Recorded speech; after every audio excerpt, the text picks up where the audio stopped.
Well, welcome to the 700 Club. It's called Pay to Slay. The Palestinian Authority is giving money to the families of terrorists who kill Israelis. And guess where that money is coming from? Your taxpayer dollars. Now, both Republicans and Democrats in Congress are saying no more. The House Foreign Affairs Committee has voted to cut off funding to the Palestinians if it doesn't end the practice of pay to slay. Chris Mitchell has more. What would you say if you found out your tax dollars were indirectly going to pay Palestinian terrorists to murder Israeli Jews and others? That's just what's happening. Since 2003, it has been Palestinian law to reward Palestinian prisoners in Israeli jails with a monthly paycheck. Palestinian leadership also pays the families of Palestinian prisoners and suicide bombers. These policies incentivize terrorism. The practice is known as pay to slay. The Taylor Force Act gets its name from the American combat veteran murdered while on a school trip in Israel. The 21-year-old terrorist behind the brutal stabbing of Force was killed by police, but he was praised by the Palestinian Authority government and his family given lifelong financial compensation. Kinds of compensation include pension for life, triple the average salary in Palestinian areas, free tuition, health insurance, and a clothing allowance for life, and a free monthly stipend. And that's where this current legislation draws the line. Congressman Ed Royce, chairman of the House Foreign Affairs Committee, says stopping that practice, courtesy of $300 million U.S. tax dollars every year, is what's behind the Taylor Force Act. With this legislation, we are forcing the PA to choose between U.S. assistance and these morally reprehensible policies. Despite earlier pressure from Congress to stop these payments, the Palestinian Authority has actually increased the amount paid to terrorists whom they consider martyrs. The payments are on a sliding scale. The more successful the attack, the bigger the payout. In the 2017 PA budget, money to terrorist prisoners increased by 13%, and 4% more went to their families, more than 30,000 recipients in all. This year, direct funding of terrorism has reached $355 million, and yet the PA is largely funded by U.S. taxpayer dollars. The Palestinian Authority claims to its people that they have a right to kill Israelis, literally a right to kill Israeli civilians, a right to kill women, children, babies, and they claim that a UN decision from the 1970s, which said that the Palestinians have the right to use all means to gain their rights, means they have a right to kill civilians. Palestinian Media Watch director Itamar Marcus said while Israel has means to crack down on terrorists, the West can play a major role. Palestinian Authority is so dependent on foreign aid. The United States gives them foreign aid. The European Union gives them foreign aid. Most of the Western European countries give them. They have the power to stop this. The House Foreign Affairs Committee passage of the Taylor Force Act aims to do just that. The measures are expected to pass the full House and go on to the Senate. Chris Mitchell, CBN News, Jerusalem. We need to mobilize votes for this, votes within the House of Representatives and then in the Senate. And what we want to do is present a petition to our elected representatives so we can lobby for the passing of this act. I could go on and on about this. We've been on the forefront on this issue of how the Palestinian Authority is rewarding terrorists with these lifelong income streams, a monthly stipend for life, not just to the terrorists, but to their families. It's called the Pay to Slay program, and it needs to stop. Mahmoud Abbas, the president of the Palestinian Authority, stood up in the White House this year and lied to the American people, told them that how the Palestinian Authority teaches children to respect peace, and they're instructing them in peace. Nothing could be further from the truth. They are rewarding terrorists. They're naming their town squares after terrorists. They're naming soccer teams after terrorists. They're having just the promotion of the shaheed, the martyr, and how noble they are when they go and kill Israelis. And this needs to stop because the money is coming from you and me. The money for this, for paying terrorists, is coming from our tax dollars, and it needs to stop. So we need to send a strong message to Congress. If you want to get involved, give us a call, 1-800-700-7000, and just say, I want to be a part of this lobbying effort to convince the House of Representatives and then the Senate. There's a petition you can sign on cbnnews.com/faithinaction. And when you call and say you want to sign up for it, we're going to send you a window cling, Stop Tax Dollars for Terrorism. It's absolutely free. There's no financial obligation. What we want to do is get the word out that we need to stop this and stop it now. So call us, 1-800-700-7000. Well, in other news, the House has passed its tax reform bill, and now it's up to the Senate to act. Ephraim Graham has that story from the CBN Newsroom. Ephraim? Gordon, House Republicans did deliver on their promise to reform taxes, approving the landmark legislation by a vote of 227 to 205.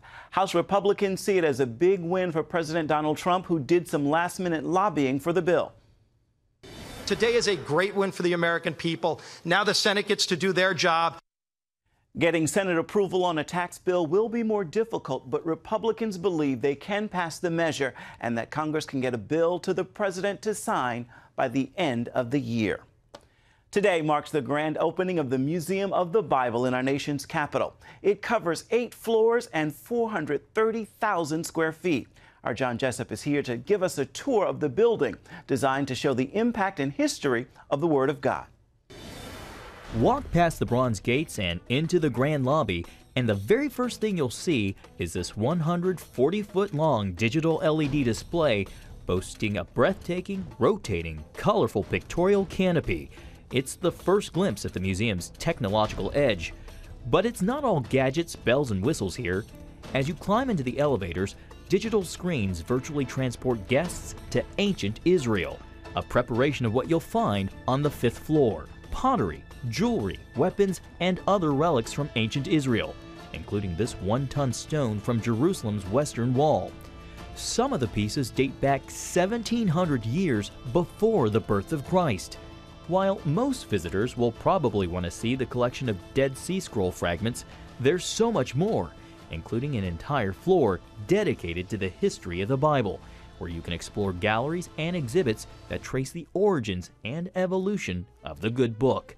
You can also browse through the museum's collection of Bibles translated in more than 600 written languages. No other book has had such an impact on civilization, particularly Western civilization. So it's exciting to know that we're a part of exposing this book and getting people engaged from all walks of life. The Impact Floor highlights the Bible's effect on culture, science, music, film, and more, and chronicles how it shaped America's founding and still reverberates today. A museum for all, there's even a children's area that allows kids to walk through stories of the Bible and follow the courageous decisions of people like Esther, Joseph, David, and Noah. And speaking of resting... Oh, I'm sorry. There's just so much to see. I was taking a quick break.